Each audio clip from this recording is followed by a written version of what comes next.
Our next guest, I've been excited to have on the stage. The first time I heard his presentation, the first time I got a chance to talk to him, I knew right away I wanted to have him here.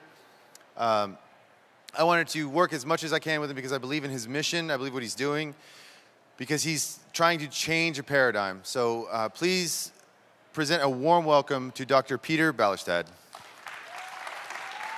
Thank you so much. Thank you, brother.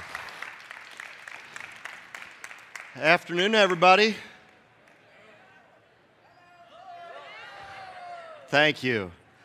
So, yeah, ruminant reality check. What I hope to do today is give you some information, teach you about this wonder called ruminants.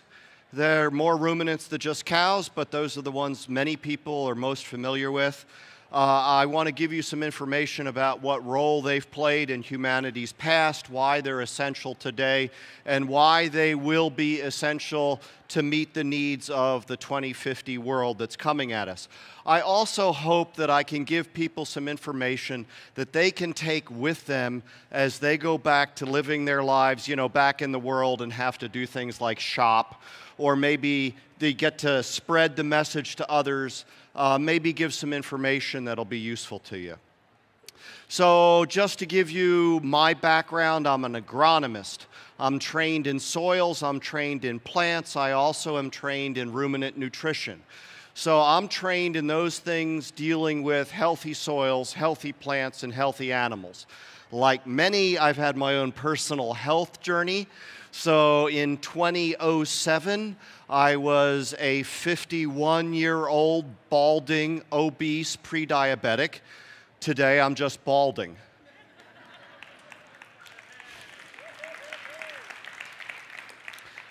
But this is my background, so now I'm trying to plug the healthy people in. I'm trying to introduce our message here to my agricultural tribe, and I'm trying to introduce my agricultural tribe to you and similar audiences, and I get to do that in a number of places. Show me a man without a point of view, and I'll show you a corpse. Everybody's got a point of view. Some of us spend a little bit more time examining our prejudices and our backgrounds than others, but I've just tried to let you know who's talking to you right now, okay? But if an honest man is wrong after demonstrating that he is wrong, he either stops being wrong or he stops being honest. And this I take as a personal challenge. So I hope I'm open to that correction. And as we listen to people like Dave Feldman and Ivor Cummins as he comes and others, I think we have many people that have self-sorted themselves by this point. There are a lot of people who know the truth but maintain the story. And that happens in a lot of realms. And the skepticism that we have developed in nutrition, I would invite you to spend that in some of the narratives having to do with food production and types of food and that sort of thing. We'll get into it. There's a little over 130 species of ruminants in the world. 21 of these have been domesticated by man. I believe that ruminants represent the largest block of domesticated animals. There must be a reason. They're not competitive to or with human beings, and I'll give you some information about that. What they do is they convert plant protein, in quotes, which I'll get into, and low nutrient density organic materials into food for humans via anaerobic microbial fermentation of the fibrous plants and plant residues. They provide services and assist in recycling soil nutrients. They don't just produce meat and milk. If you enjoy wearing leather shoes or belts, obviously leather is a byproduct, but there are many, many others. And I've just shown you some ruminants in the border of this to give you an idea. Basically, there are ruminant animals that mankind has domesticated in every biome across the globe, which is remarkable. Any biome that man has successfully inhabited. Ruminant livestock effectively convert this cellulosic feedstuff that can be produced on land that we cannot, should not cultivate and from residues of crop production into high-value meat and milk products, and again, without competing with human beings. I know there are narratives in the world that say different. I'm just trying to give you some other information. And the simple truth is that we can't feed today's world without ruminant animal agriculture, let alone the world of 2050. So again, despite what people confidently say, it's a case of confidently asserted but poorly documented. And I'm happy to help people find the documentation, and I do a bit of that in the time when I'm not busy working in my day job, which, by the way, is in forage agriculture. Okay, I work in the seed industry. Some people have said that I'm some kind of shill for the meat industry. The meat industry does not employ me. The greatest wealth is health, right? Thank you. Come on, work with me here. And I'm here to say that we can have healthy soils and healthy people thanks to ruminant animal agriculture. Now, sometimes I just can't resist the snark. I just can't help myself.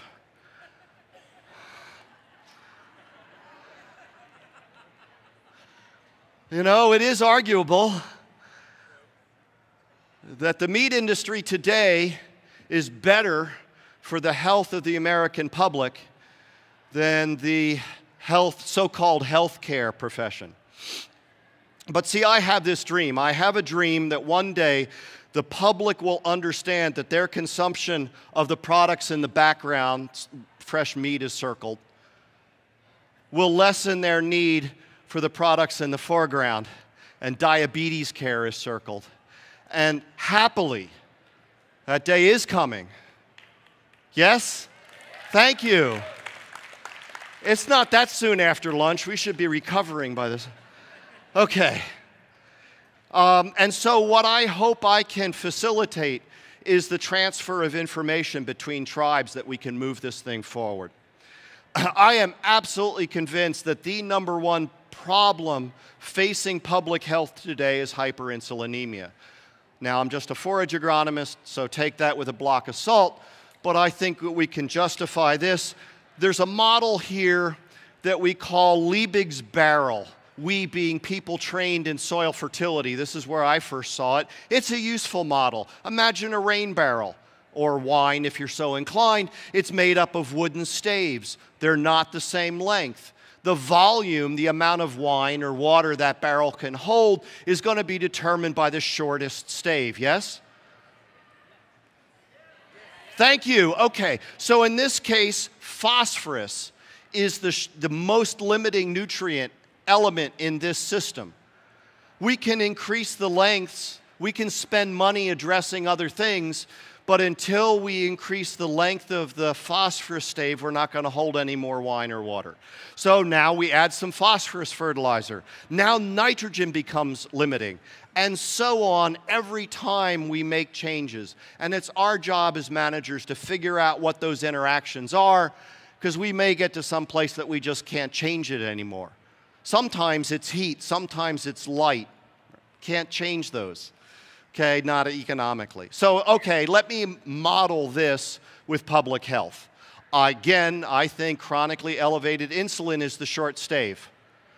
And until we address that, we can't really know anything else.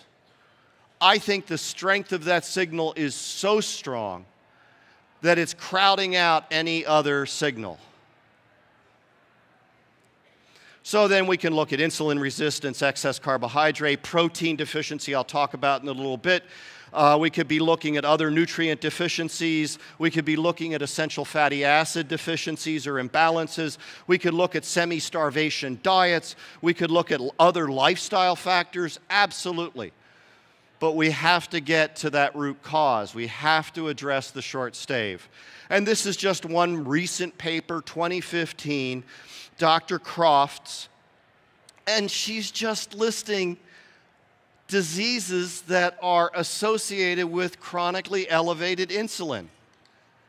I think I'm not too far out over my skis to say that virtually any chronic disease you care to mention now has some plausible linkage, if not a causal relationship, to chronically elevated insulin. Nothing else matters, despite the narratives. Again, I can't resist the snark. The third leading cause of death in the United States right now is medical error.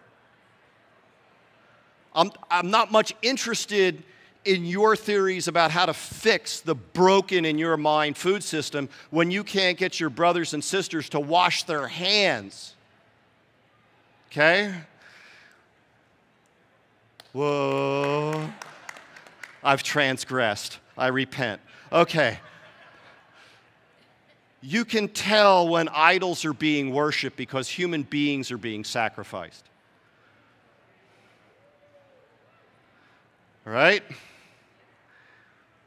And there's a lot of idols being worshipped. And there's a lot of human lives that are less than they could be because of this worship of these false idols. Okay. That was a long introduction, wasn't it? We are heterotrophic organisms. Here's your proof. Go outside, face the sun, hold the palms of your hands up. If you get a sweet taste in your mouth, you're photosynthesizing. You are therefore an autotrophic organism, but I don't think that's going to happen. So we have to consume other organisms. We can't make organic materials out of inorganic materials, right? We have to consume other organisms. So we're going to have to kill something in order for us to live. And any food production system you're going to come to me with is going to have impacts. We're not really good at weighing those out. And again, narratives come in, right? And I just want to push back against a few of them. So let's look at animal versus plant source foods. If I just look in terms of energy, and I just look at terms of calories, so I've got the same number of calories from animal source foods and plant source foods, are they going to have the same effect on the metabolism of the human being you feed them to? Oh, please, again, thank you. Because energy from plants is going to be in what form? Sugar and starch. Yes? And energy from animal source foods is going to be what? Fat, primarily. Yes, absolutely. If I look at protein and minerals, if I have the same amount of protein and or minerals from plant source foods versus animal source foods, will they have the same effect on the metabolism of the human being you're feeding? Yes or no? Thank you. You're getting used to me now, aren't you? Vitamins. Is the requirement for vitamins a fixed thing independent of the source of the diet you're feeding the human being? So if I feed somebody a primarily plant source diet, they're going to need more of these vitamins than somebody who's eating a primarily animal source diet. So are plant source foods required in the human diet? No, it's nice to have them if you're okay with them, right? But they're not a requirement. Well, that's kind of awkward, isn't it? We're supposed to be on plant-based diets. So thanks to photosynthesis, we produce glucose. From CO2, from water, we produce oxygen as a byproduct. If I link those glucose units together in one way, beta 1,4 to be technical, I produce a planar molecule polysaccharide called cellulose. If I link them together, alpha 1,4, same glucose units, I produce amylose or starch. We can obviously digest starch. We produce amylase. No vertebrate animal produces cellulase. We're entirely dependent on microorganisms to produce the enzyme necessary to break down, liberate the glucose out of the most abundant carbohydrate in the biosphere. If photosynthesis continued unabated and there was no microbial degradation of cellulose, the life on Earth would stagnate in 25 years due to a lack of CO2. Game over. Life over. Well, the ruminant animals, which have existed in some form for about 50 million years, grasses are about 60, have developed this wonderful system that allows them to fill up this large rumen and then process that feedstuff, allow the microbial organisms to break that down, produce byproducts, produce more of themselves, which the host animal then utilizes. And it's wonderful, this ecological fit. There are such things as essential macronutrients, yes? You didn't know participation was expected here, did you? Okay. So let's look at amino acids. There are essential amino acids in the human diet. There's no such thing as an essential amino acid in a ruminant diet. Ruminants can utilize non-protein nitrogen. This is really important ecologically. If I look at fatty acids, there are essential fatty acids in the human diet. Apparently, there's no essential fatty acid in a ruminant diet. There's no such thing as essential carbohydrate in the human diet, but there are two forms that are essential in a ruminant's diet. They have to have both fiber and non-fibrous carbohydrate. They have to have cellulose or some form of fiber. They also have to have either starch or sugar in order for that system to operate properly. Okay? I find that a nice meshing. Kind of like we developed together. So here's just a real simplified version of a monogastric digestive system. We have the stomach being the place of hydrochloric acid and pepsin, and the food, the macronutrients coming in, carbohydrates, proteins, and fats, are acted on in that environment, and then we're absorbing sugars, amino acids, and fatty acids from the intestine. Again, ruminants are a little different. We plug in this anaerobic pre-gastric fermentation process. Their diet is primarily carbohydrate and protein. The microbes break that down. They liberate things like methane, volatile fatty acids, and ammonia. Then that digesta flows into the acidic stomach, the true stomach, so to speak, and from their intestine, there's almost no sugar left to absorb. The amino acids are mostly from the microbial organisms themselves, which are now harvested by the host animal. Just because something is arguably harmful in a human diet, please don't make the assumption that it's harmful in a ruminant's diet, okay? And just because something's good for a ruminant, don't assume it's good for a human. And see, even a ruminant can't be a vegan. They're not vegetarians. If anything, they're microbivores, or they're microbians. They're growing this crop of microorganisms which they then harvest. Yes? That's a remarkable ecological function. So true health food comes from ruminants. Clockwise from upper left, we've got beef, we've got goat, we've got venison, we've got lamb, and they're all different kinds of fermented plant products. I'm launching a new campaign. You know, fermented products are supposed to be all the rage. We'll just tell them that. And this is, in fact, fermented plant products. I just described ruminant digestion, right?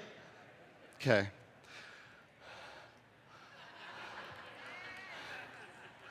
Ruminants rule.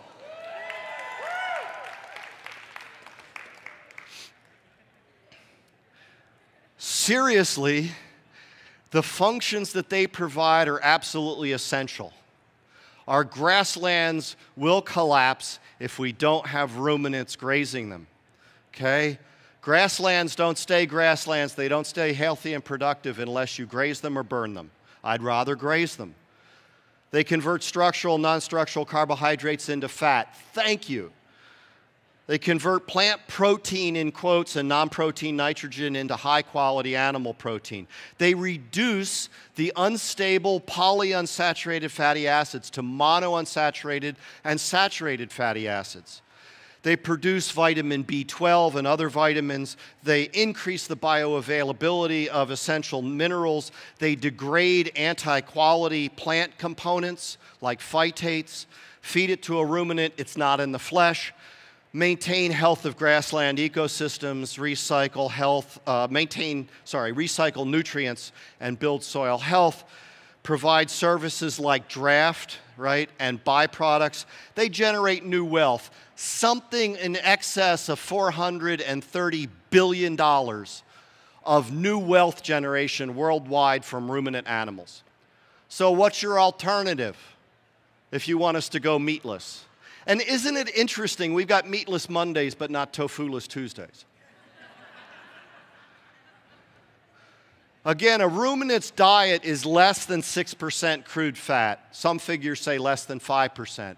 Interestingly enough, if there's a lot of polyunsaturated fatty acids in that, it's got to be even lower because somehow they're more toxic to ruminant organisms.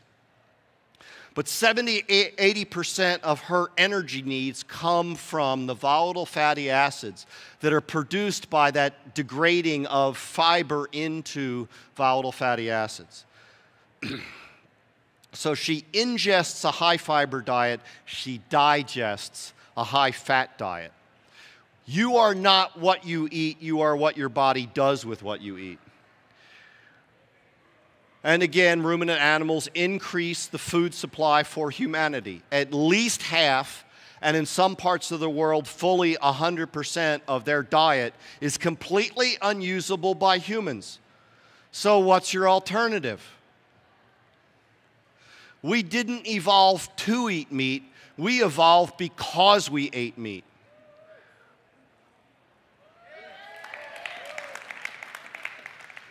And because we invented barbecue. We are in Texas, after all. For a modern disease to be related to an old-fashioned food is one of the most ludicrous things I've ever heard in my life. 1973, Professor Cleve tried. It's a very sad story. We're familiar with most of it. We have advocates today telling us that we're supposed to be eating plant-based diets. Humanity is already eating a plant-based diet. Is that a good thing? Worldwide, the majority of calories in humanity's diet come from plants. Saw a little earlier that that's going to have a different metabolic effect than if we could get more of their calories coming from animal products, yes? And in the United States, what is it? 60% of our calories, whatever, are coming from sugar, starch, and vegetable oil. And who's the genius that thought to call that vegetable oil? There ain't no vegetables involved. Why do we call it that? Oh, because vegetables are supposed to be healthy. Brilliant. If we look at protein, worldwide, and certainly in the developing world, the majority of protein in humanity's diet ends up coming from plant sources, and that's not a good thing. And we can see evidence of what's happening in the world. A week ago, I was blessed to be in Brazil, talking to an agricultural group that's doing work that's ahead of where we are in the United States, but I was there to talk to them about the nutrition stuff, quoting all the experts that are here talking. See, this is what I get to do, flop back and forth between topics depending on the audience. But the rate of obesity and overweight in Brazil is not that different from us. What's happened? Well, we've had a population that's emerging from poverty. And we think about the Brazilian, steakhouse and the Brazilian barbecue, but they, I assure you, are the land of carbohydrates and soy oil. So, as we think about what we're doing here and maybe expanding it, let's think about the rest of the world. How are we, if we're right, and our diet should be based on more animal products, how do we make those affordable? How do we make them accessible to people that may not have a refrigerator in their home? right? How do we make shelf-stable products to get what they need to them? Because we do have this challenge coming at us. What is it, 32 years from now, by 2050. 2 billion more people. UN projects that we're going to have to double food production. Now, we can fudge that a little bit by saying we could make a significant gain by reducing food waste. And oh, by the way, there's far more food waste in fruits and vegetables than there is in meat. That's interesting. They never talk about that, do they? And then the Food and Agriculture Organization predicts that we need to increase, there'll be an increase in demand of 66% for animal protein by this 2050. Then they go ahead and say, well, it's got to come from the same land as today, and I'm going to argue with that. So take an apple in your imagination, okay? Cut it in quarters. Set one of those quarters aside for the moment, take the other one, cut it in half. Now cut that bit in half. Then cut that bit in half. That's a 32nd, right? Did I do the math right? Now take the skin off that 32nd. That's the soil that we've got to produce the crops that are directly utilizable by human beings. Less than 4% of the Earth's surface is arable land. That other quarter that I told you to set aside, that's the bit that can grow grass on rangeland or in forestry systems that we can run through ruminants to produce high-quality animal fat and animal protein. So when you hear people say that there's all this agricultural land dedicated to livestock production, they are at best trying to fool you. They're counting all that rangeland as the agricultural land, as if we could produce crops on it. I call that male bovine fecal matter. It's a technical term. Now imagine that peel. Okay, so I've already done that. Soil degradation is a significant threat to worldwide human flourishing. Cultivation, the production of crops, necessarily harms soil health. It's inevitable.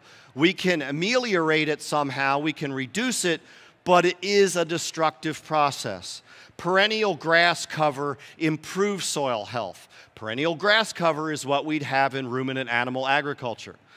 And, oh, by the way, that 1/32 that's in crop production, we can integrate livestock into those systems as well. Here are two examples. The one on the top is from where I live.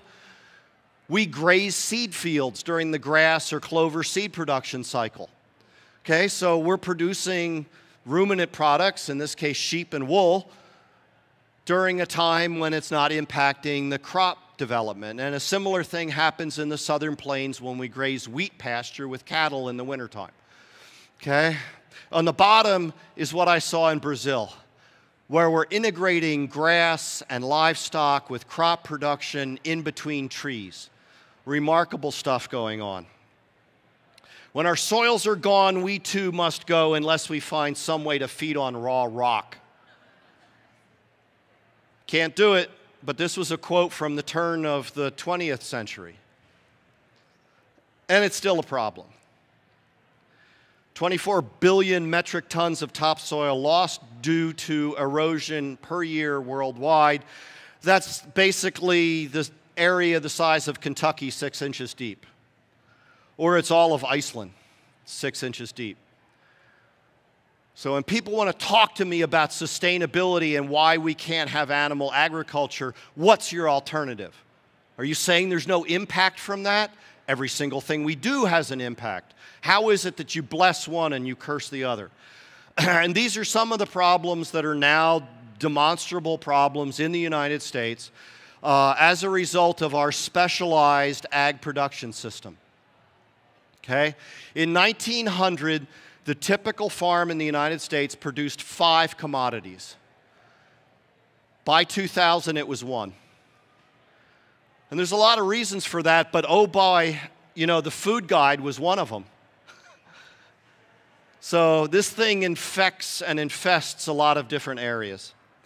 There are documented benefits to well-managed ruminant agriculture. It's been in our literature for decades, okay? We can build soil carbon and soil microbial function. We can enhance water infiltration and retention. We can build soil fertility. We can minimize erosion. We can enhance watershed hydrological function. We can enhance wildlife and biodiversity. We can increase soils as a net greenhouse gas sink. And we can improve livestock production and economic returns while improving the resource base. This is pretty good stuff. Here's a demonstration. This is a rainfall simulator. We're going to look at water running off of these 4 different systems or samples. We have a sod from a clean-tilled field on the middle, on this side, the far side. Okay. Then overgrazed pasture. Okay. Then pasture, well managed. And then something called cover crop, where we're going to plant some community of plants onto the cropland just to keep the ground covered, put some more organic matter in during a fallow period outside of the crop cycle. But note, we have this set up so that any water that infiltrates won't get collected, and any water that runs off does get collected. And in the time it took to collect a gallon's worth of sediment-laden water from both the clean-till field and the poorly managed pasture, we've got 1/3 of a gallon from the cover crop, but nothing from the pasture. So just being pasture isn't enough. We need to have the management key. Here's another demonstration of the benefits of long-term grass on soil health. This is a demonstration of water-stable structure. Now, we call these clods. Technical term is a PED, P-E-D. So, no, not that kind. Wow.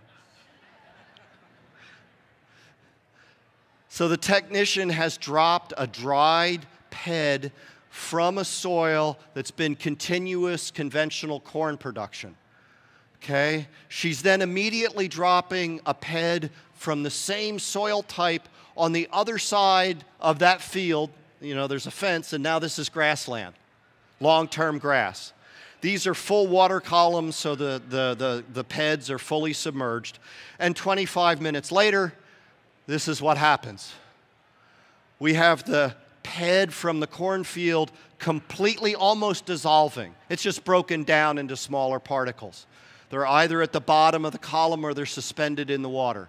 There is no water-stable structure here. These soils will seal. They won't accept more water. You'll have more runoff. You'll have more surface water pollution. They won't be as fertile. They won't be as productive. And this is because grasses and other perennial forage crops put more of their total dry matter production into the soil than does an annual plant. The perennial plant needs to live over winter. The annual plant just needs to make seed to perpetuate itself. Different priorities. Okay? Keys to healthy soil.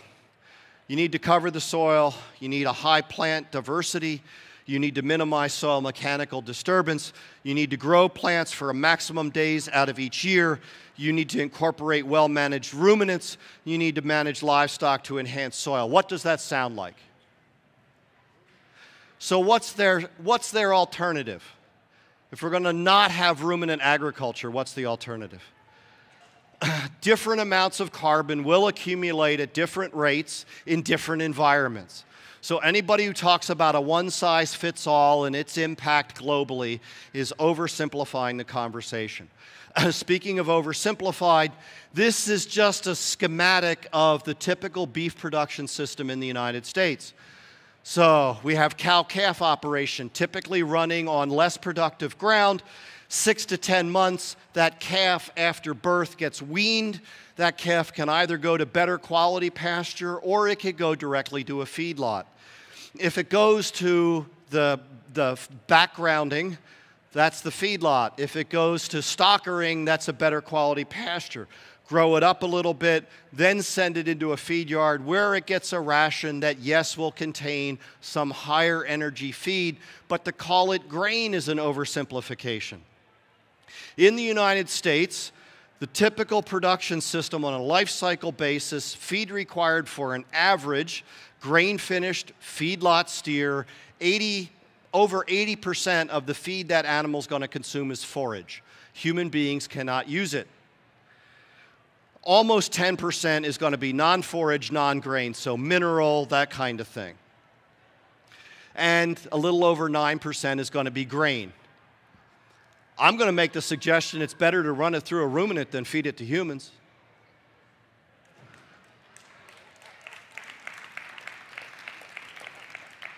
The problem isn't the grain-fed people, it's the cattle, it's the grain-fed people. Blew my own line. I know there's lots of things. I've probably hammered this enough over the years. This is just the easiest one to deal with. If you're concerned about omega-6 to omega-3 ratio, and that's your reason for paying for grass-fed beef, that's fine. That's wonderful. I'm fully on board. I'm glad that's available. Just don't eat walnuts, right? You probably shouldn't be eating chicken or pork. Please don't let me catch you eating soy. Okay? Ratios are really problematic. They're a bad way to look at the quantities that you're getting, because soybean oil actually has not a bad ratio when you look at it, but it's got a whopping dose of it when you look at the quantity. Concept that all proteins are of comparable nutritional values, flawed, should be rejected by anyone interested in planning healthful diets. When it comes to protein in the human diet, remember, intake target should be a specific amount of high-quality protein based on individual considerations. Whatever that number is for you, if you're going to be substituting a significant amount of plant protein, you need to adjust that amount up, okay? Crude protein, which is the protein that's listed on almost every label, is in fact nothing more than total nitrogen percent times 6.25. That's how we get that number. And it tremendously overestimates the protein content of foods from plants. Biological value of protein in foods from animals is about 1.4 times that of food from plants. Protein intake guidelines should not be on the percent of calories basis, because you need an amount. Is it 30 grams a day? Well, if it's 30 grams a day, the percent of calories that's going to represent in a 2,000 calorie diet is going to be a lot different than in a 3,000 calorie diet, right? So it's a completely incorrect way to represent protein nutrition in human beings. Here's an example. Crude protein is not the same as amino acids.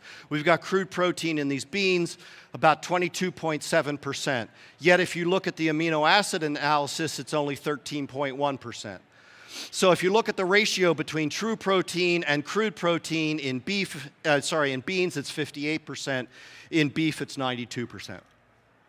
So what's your alternative? Because it's not a one-for-one swap now. You're going to say we're going to get rid of the animal sources, but you now have to not just replace the 15% of protein in humanity's diet that comes from ruminants, you're going to have to increase that by what? It's got to be 30% from your plants that you don't have the ground to grow those on. But I digest. Sorry. That was a good one. Over 40% of Americans don't get enough protein. Most females over the age of 8 aren't getting enough protein. This is in America. And it's worse because their target's undoubtedly too low. And it's worse because they consider plant protein and animal protein equivalent.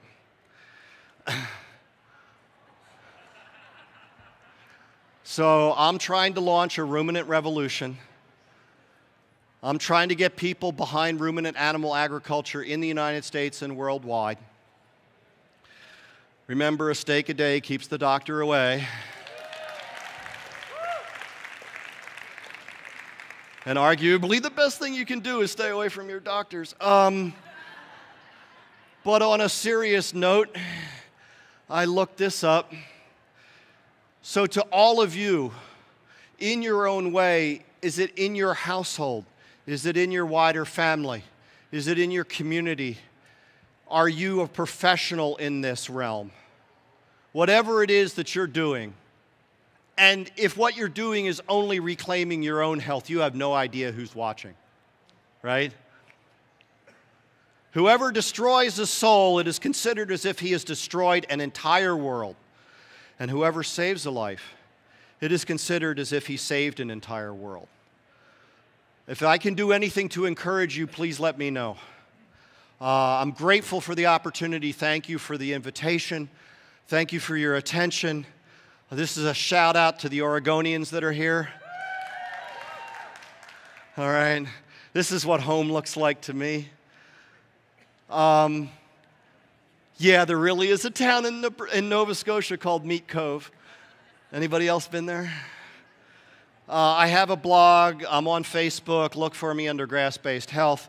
I'm on Twitter and Instagram. Look for me at Grass-Based. You can email me at peter.ballerstedt@gmail.com. If there's anything I can do to help, please let me know. Thank you.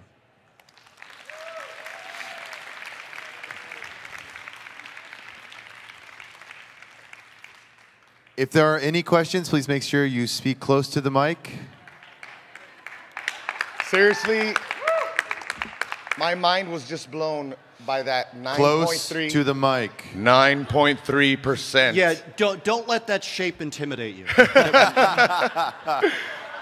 Okay, so I have so many questions. My gosh, I'm only going to ask 7. Okay, go. 9.3% of grain-fed animals, what they're getting is the grain is only 9.3% of what they're getting, right? The rest of it. Life cycle basis for a steer that's grain finished in the United States. So if we were to just ignore everything, forget about grass-fed, and just convert to a ruminant-based economy, not worrying about grass-fed, just keep things the same way they are, that would be more sustainable, right? I'm just clearing that up, making sure that that's what you mean. I'm absolutely convinced that if we shifted our diet to more animal products, that we'd end up with more sustainable. Oh, here's one for you.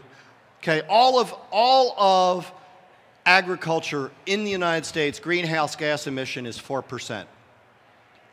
And livestock, okay? Beef is 2%. The healthcare industry is 10%. It's crazy. But we don't look at it on a system basis. We look at it on components. So yeah. So that blows my mind because I mean, obviously I buy grass-fed because I thought that obviously that's more sustainable, right? That's what I'm under the impression of, more them eating grass, it's more sustainable. Yeah. But even if they were just grain-fed, that would be much more sustainable than what we're doing. Well, again, the grain is a portion of their ration for a short period at the end of their life. See, we didn't know that. I assume that it's like that's most of what they're getting. So that alone, to me, is huge. I can go home now. Okay, now I have one more question. So, okay. Arable crops versus what's the other one? Permaculture, right? Okay, Or okay. permacrops. Everything we do has an impact. Yes.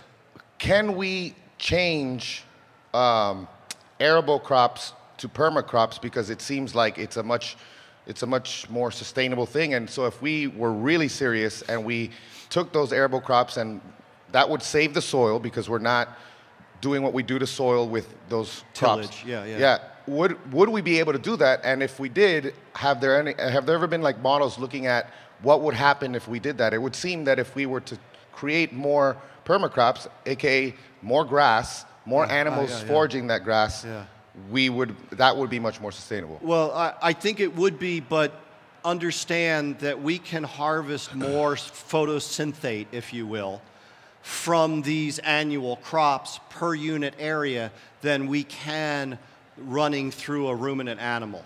Yes? Okay. And then pork or poultry are always going to be fed grain. So even if they're pastured, they're getting fed grain. And the flesh of a ruminant is always going to be less impacted by diet than pork or poultry. That's the wonder of a ruminant. Yeah. Okay. we have yet to come up with a perennial grain crop. There's some, but they're trying to develop like a perennial wheat crop. Okay? But the nature of an annual plant is it wants to put all its energy into its seed crop and then die at the end of that year. So that's a hard trick to make. Yeah. But there are systems, Australia, now Brazil I'm aware of, where they're incorporating grass into their cropping system and then putting livestock into that, and what they're seeing are yield advantages. And then they're putting trees on either side of the field, and now you've got many more things going at once. You've got examples in the United States of many component cover crops going into crop fields. But hopefully at some point we come to realize we don't need to produce as much of the cereal crops. But right now, 2/3 of the cereal crops worldwide are being consumed by humans.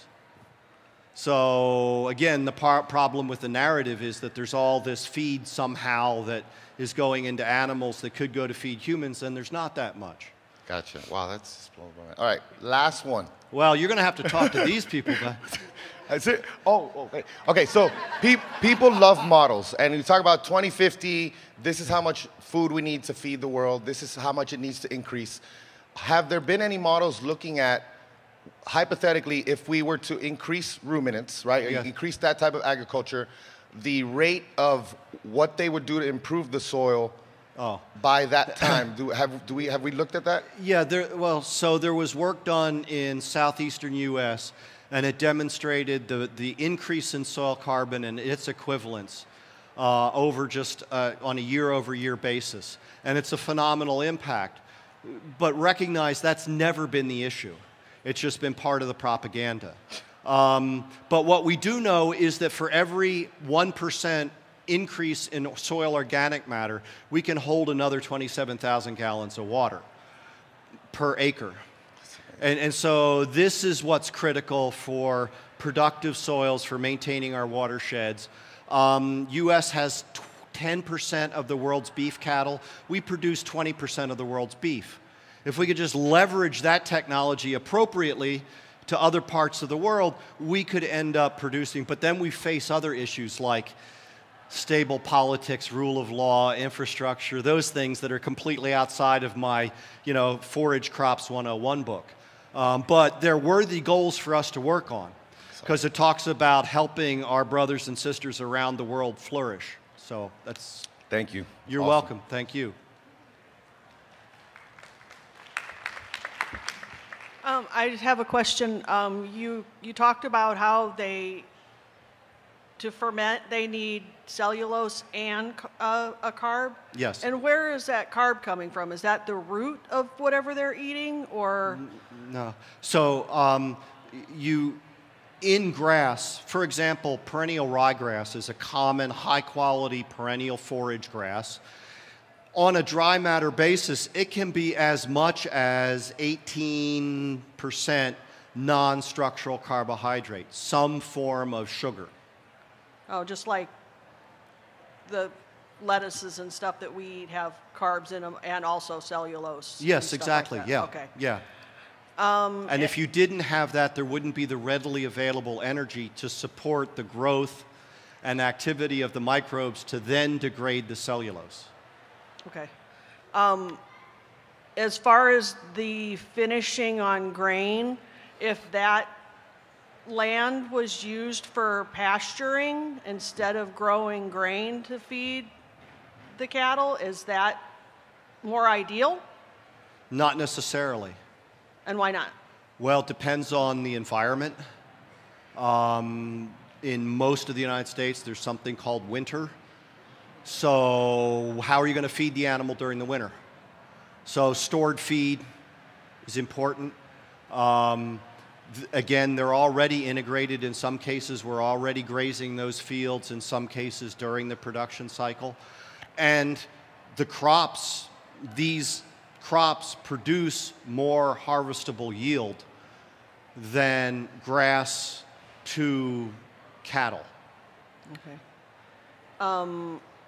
Which we could then run through a ruminant right, and improve, shorten the life cycle of that animal, reduce its environmental impact by doing so. The poorly managed pasture that you showed the picture of, is that because of non-intensive grazing? Or what exactly, is it too many on a particular spot, or what? Well, those are certainly things, but it's, what have I, overstocked and undergrazed in some cases. You don't have enough animals to do it right, but you don't have enough control of the animals that you do have to give a place of rest. So they come back and they regraze and they regraze and they regraze and they kill out the species that you want, and you're left with low productive, and ultimately you get back to bare soil, and then you get problems. Okay. Ladies and gentlemen, we've got to call it. Thank you very much, Dr. Peter Ballerstedt.